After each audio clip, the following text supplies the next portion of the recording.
Allahumma barik wa salli wa sallim nahmadu nusalli ala rasulihil karim. Amma ba' solat khusyuk dan khudu'.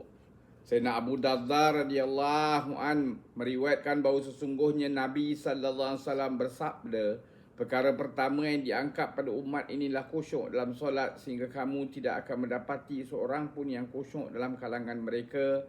Tabarani Majmu' Zawaid.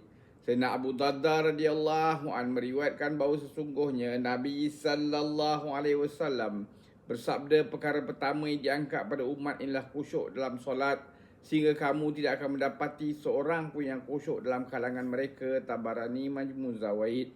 Sayyidina Abu Qatadah radhiyallahu an meriwayatkan Rasulullah sallallahu alaihi wasallam bersabda, pencuri yang paling buruk ialah orang yang mencuri solatnya. Para sahabat radhiyallahu anhum berkata, bagaimana dia mencuri solatnya? Baginda SAW menjawab, dia tidak menyempurnakan rukuk dan sujudnya, atau dia tidak meluruskan tulang belakangnya semasa dalam rukuk ataupun sujudnya. Musnad Ahmad, Tabarani Majmu' Zawaid. Sayyidina Abu Qatadah radhiyallahu an meriwayatkan Rasulullah SAW bersabda, pencuri yang paling buruk ialah orang yang mencuri solatnya. Para sahabat radhiyallahu an berkata, bagaimana dia mencuri solatnya?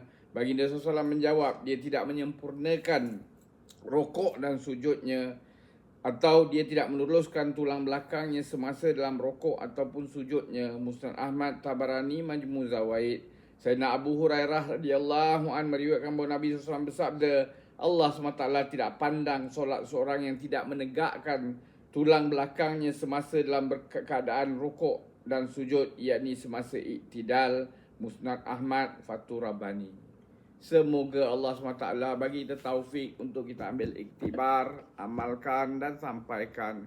Subhanallahi wa bihamdihi, subhanakallahumma bihamdika, asyhadu an la ilaha illa anta, astaghfiruka wa atubu ilaik. Ya amanah haifin, aminna minana khaf. Ya amanah haifin, salimna minana khaf. Ya amanah haifin, najina minana khaf. Subhana rabbika rabbil izzati amma yasifun, wassalamun al mursalin, alhamdulillah rabbil alamin. Taqabbalallah.